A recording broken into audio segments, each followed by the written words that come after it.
uko ibihe bihinduka vuba, bigenda bihinduka vuba, ibihe byahindutse vuba, ntabwo ntitwashoboye gukora ibihagije.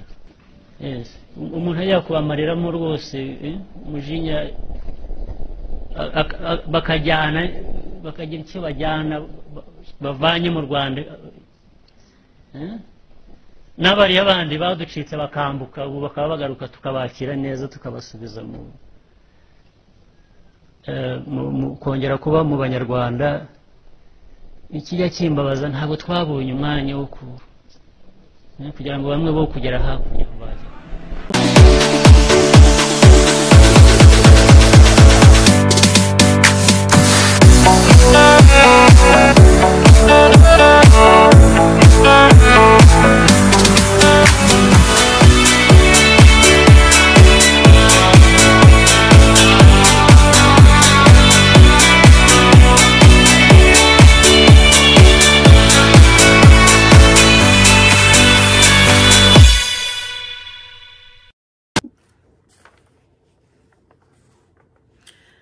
Banyarwandakazi, mu izina ry'ishyaka Ishema ry'u Rwanda, fashe kano kanya ngo mbifurize umwaka mushya muhire w'ibihumbi 2025 uzatubere umwaka wo guha amahirwe, ubumuntu, ubupfura ndetse n'amahoro nyayo hagati y'abana b'u Rwanda.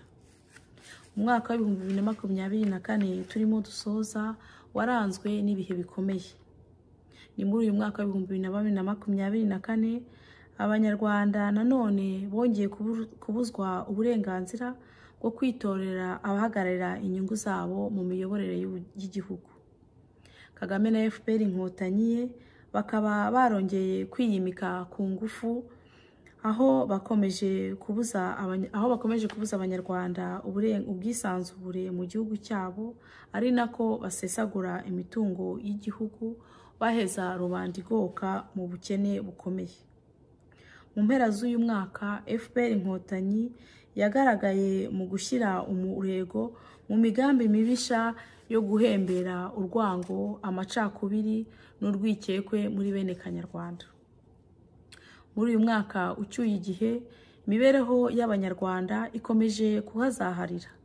Ifaranga ry'igihugu rirata agaciro uko bwije n'uko bukeye, nyamara Perezida Kagame akomeje gufata imyenda akoresha mu mishinga itagize icyo yinjiriza Abanyarwanda, ahubwo igamije gukomeza guhembera ikinyoma cy'iterambere baringa, gikoreshwa mu guhishira imiyoborere mibi ya FPR Inkotanyi.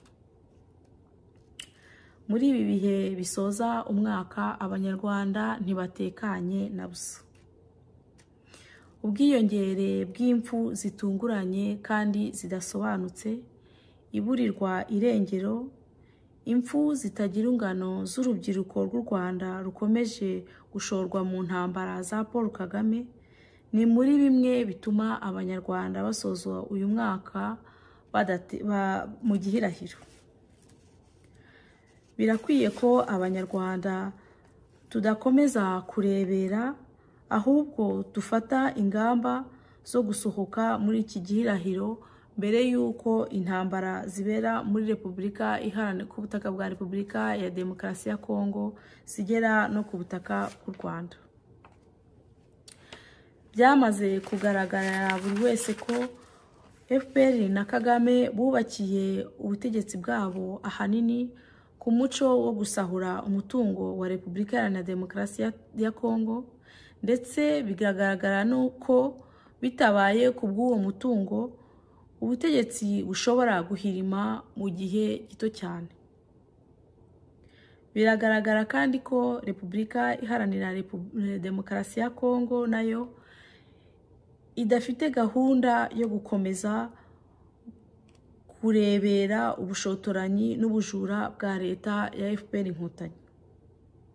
Ni muri urwo rwego mboneyeho guhamagarira ingabo z'igihugu RDF gushyira imbere inshingano zayo zo kubungabunga umutekano no gusigasira amahoro y'abenegihugu, aho gukomeza kuba ibikoresho bya Perezida Kagame n'agatsiko ke, kuko ubutegetsi bwa Perezida Kagame buzagenda ariko igihugu n'abenegihugu bizasigara. Ntiwabungabunga amahoro adahari, kandi amahoro si imbuto yera ku giti cy'intsinzi y'igihe gito hagati y'abashyamiranye.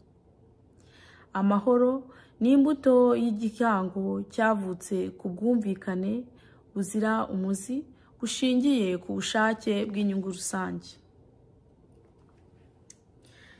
Muri uyu mwaka dusoza, ntitwabura kutishimira umubare munini w'Abanyarwanda bakomeje gusobanukirwa n'ibibazo n'amavuko y'ibibazo by'Abanyarwanda, bagahitamo kujya ku ruhande rw'abaharanira impinduka, bakagerageza gusenyera umugozi umwe, barara rwantambi, bakusanya ingufu zo gusasira umusingi w'igihango cy'ubumwe bw'Abanyarwanda. Umwaka w'ibihumbi 2025 uzabe umwaka wo guharanira ko habaho dialogue inter-Rwanda, ibiganiro hagati y'Abanyarwanda, ari nabyo bizaba intango nyayo y'igihango cy'ubumwe bw'Abanyarwanda. Bityo buri munyarwanda akishyira akizana mu rwamubyaye.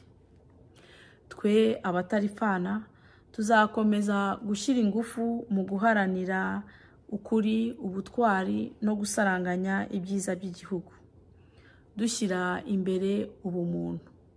Murakarama, umwaka mushya muhire w'ibihumbi 2025.